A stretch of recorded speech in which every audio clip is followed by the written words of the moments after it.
Hi everyone, it's Gerald. What's a ghost favorite dessert? Ice cream. What do skeletons order at restaurants? Spare ribs. Why was the candy corn booed off the stage? All of his jokes were too corny.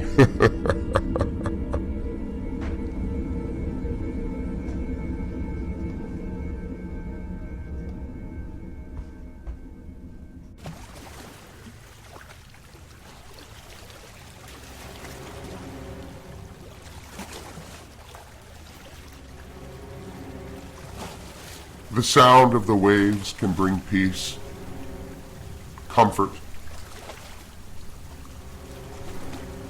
But to many throughout the history of Port Aransas and Mustang Island, the beach was anything but peaceful. The year is 1555. A Spanish convoy has set sail from Veracruz for Spain. Violent weather is encountered in the eastern Gulf of Mexico, and 3 vessels are helplessly swept westward, eventually going hard aground just off Padre Island. The ship's companies, numbering about 300 souls, struggle ashore through the pounding surf. People kneel on the sand to give thanks for deliverance from the raging sea. The council decides the survivors shall walk south to deliverance at Tampico, Mexico. The Spaniards are not long on this beach trek when tall, tattooed men filter out of the dunes in 2s and 3s. They join the walkers, showing off their shell necklaces and inquisitively touching the Spaniards' clothing.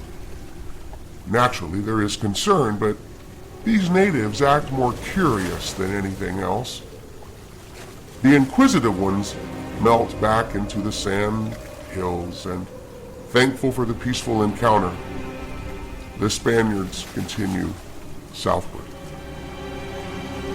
This friendly contact is a clever Indian ruse, a way to scout the strength of the white men. The real intent of the Karankawa become known when the Spaniards are showered by arrows arching in from the dunes. Panic grips the Spanish procession, which rapidly becomes a chaotic surge of humanity down the Padre Island beach. Stimulated by the rout, the Indians charge down from the sandhills and press home the attack. No person is spared. Small children are torn from parents' arms and tossed to snarling dogs that are running with the attackers.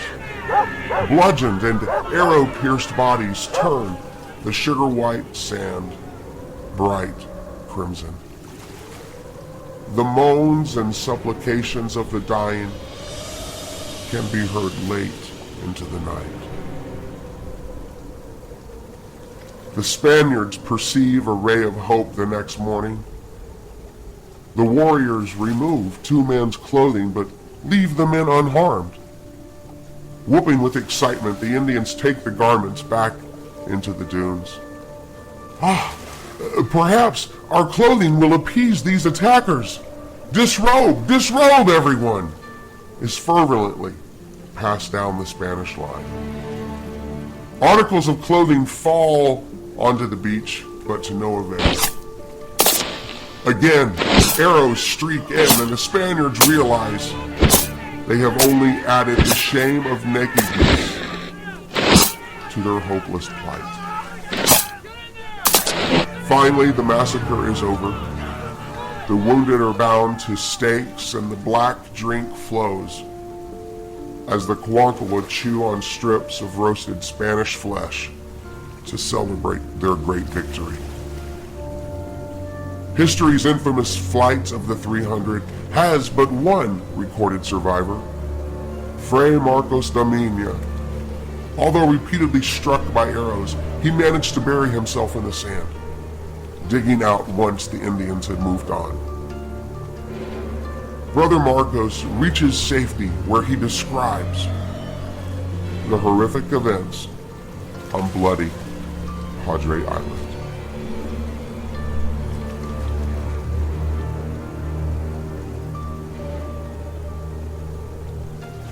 From Guthrie Ford's book, Island Times.